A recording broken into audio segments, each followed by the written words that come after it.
Oba! Muito bem, galera, estamos aqui de volta hoje para falar sobre sistema excretor, especificamente o sistema excretor humano.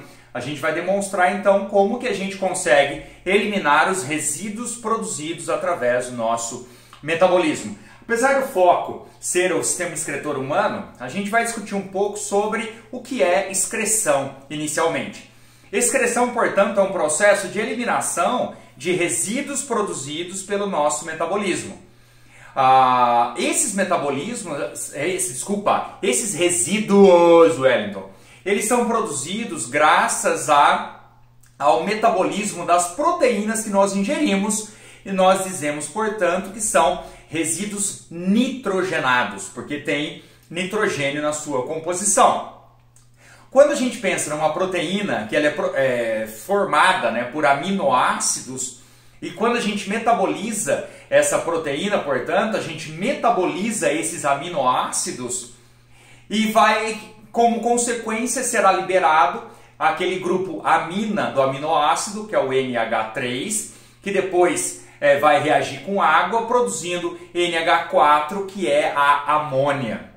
Portanto, o primeiro resíduo nitrogenado que os animais, de modo geral, produzem é a amônia. É o mais simples deles todos. Só que nós temos que pensar algumas coisas. Por exemplo, a amônia é extremamente solúvel em água. Dessa maneira, a gente pode dizer que a sua toxicidade aumenta. Por quê? Como ela é muito solúvel em água, o transporte da amônia por entre os fluidos corporais, ele é muito facilitado.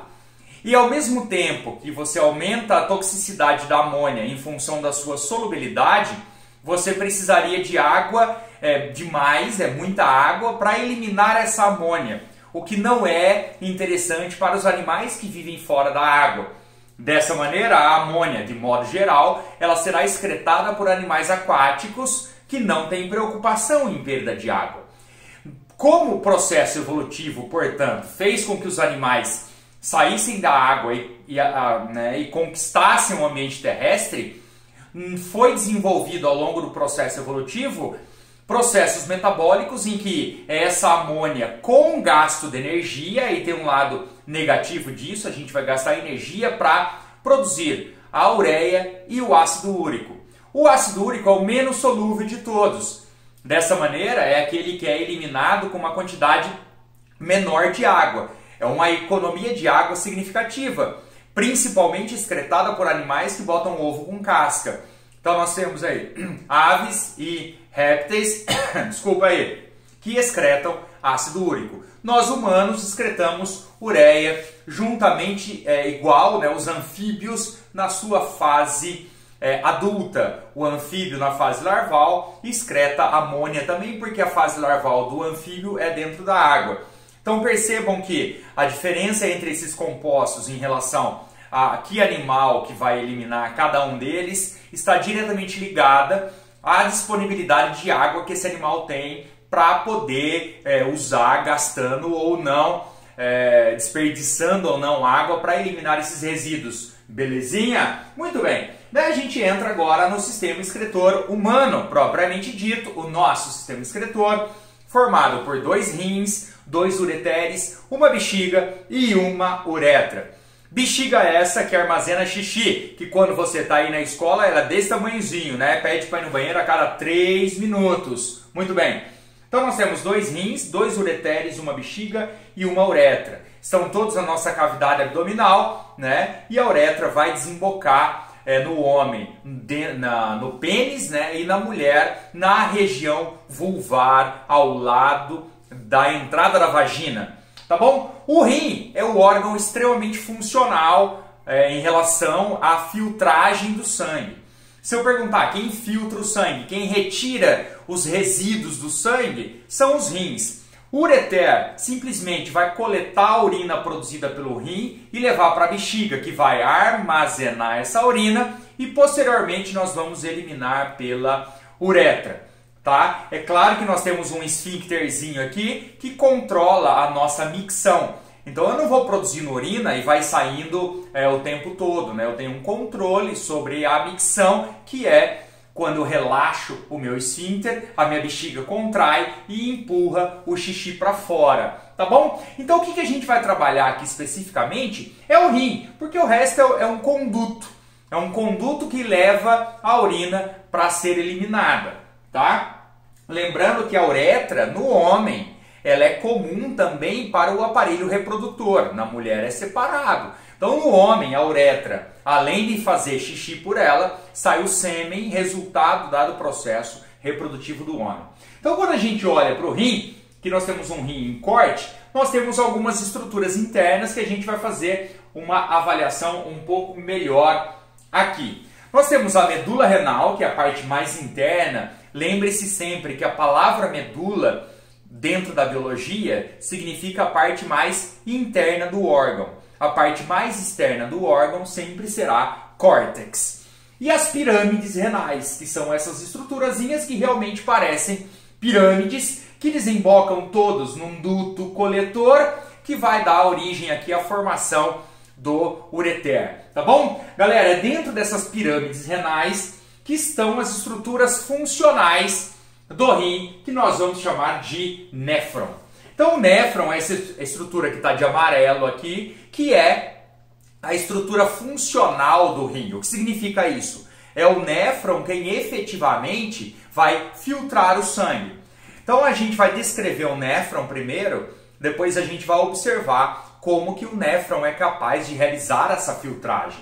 Então o néfron ele tem uma cápsula chamada cápsula renal ou cápsula de Bowman, tá? Que é onde os capilares sanguíneos que levam o sangue a ser filtrado entram no néfron. Então dentro dessa cápsula de Bowman é onde estão os capilares que serão levarão, né, o sangue a ser filtrado pelo néfron. Logo depois da cápsula de Bowman, nós temos o túbulo contorcido proximal, é o que está próximo da cápsula de Bowman, a alça de Henle e depois o túbulo contornado distal, porque é o que está mais longe da cápsula de Bowman, e finalmente o duto coletor, que formarão as pirâmides renais que vão desembocar lá no ureter já com a urina produzida. Muito bem, pessoal. Então, para a gente entender o mecanismo de funcionamento aqui do néfron, nós temos que entender como que as substâncias que devem ser filtradas, elas saem de dentro do capilar sanguíneo e entram no néfron. Percebam bem, a substância a ser retirada do sangue, ela tem que sair do capilar e entrar no néfron. O sangue não sai do capilar, a não ser que você corte o capilar, tá? A principal motivo aqui, pressão. Exatamente. Então o sangue que está chegando na cápsula de Bowman, que vai entrar na cápsula, né, formando ali um glomérulo de vasos sanguíneos, conforme o diâmetro desse vaso vai diminuindo, a pressão de dentro do vaso vai aumentando. Então você imagina as substâncias percorrendo o interior do vaso sanguíneo, que diminuiu de diâmetro.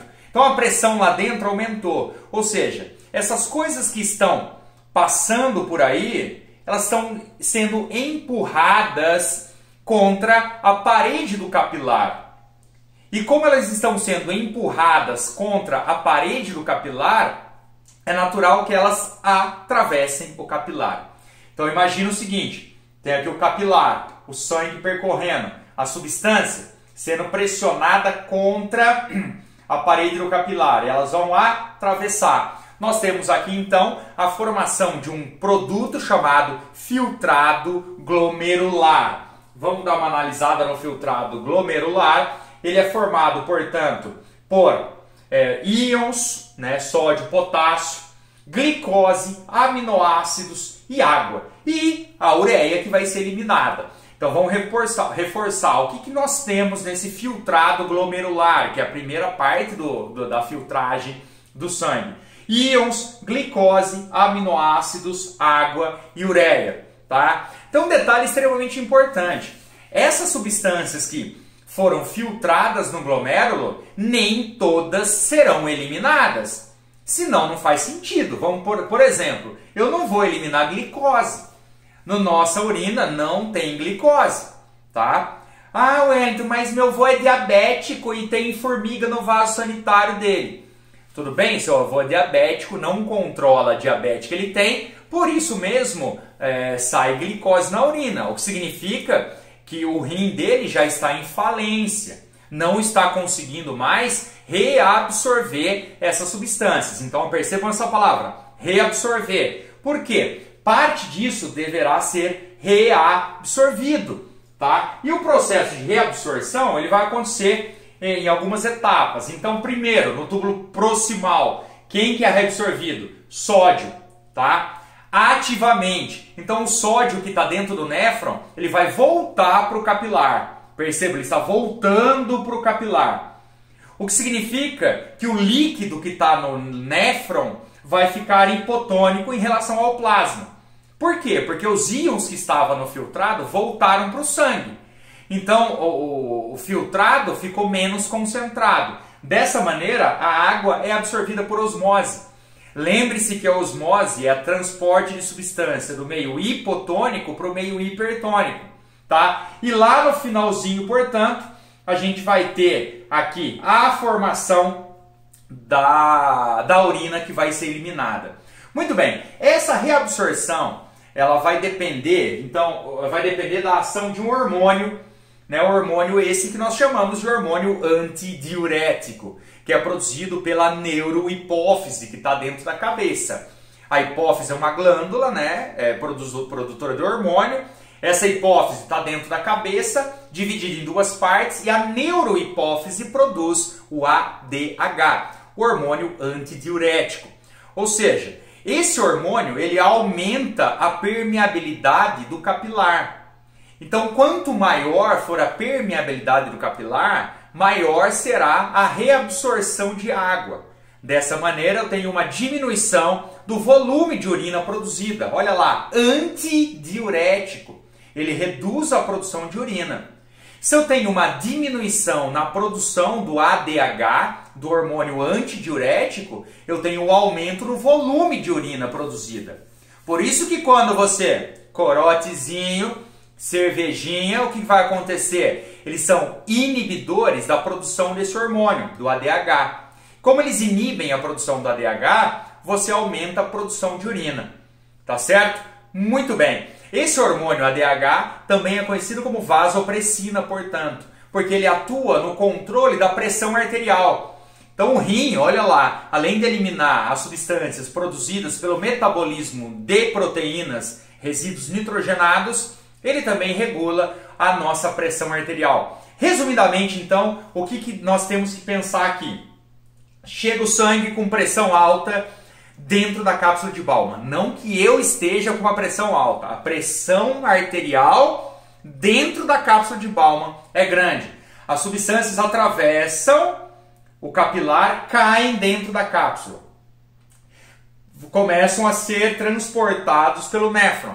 Tenho reabsorção ativa de íons. Então os íons que estavam aqui no néfron voltam para o capilar, o que faz com que o capilar fique mais concentrado que o néfron. Dessa maneira, a água volta por osmose.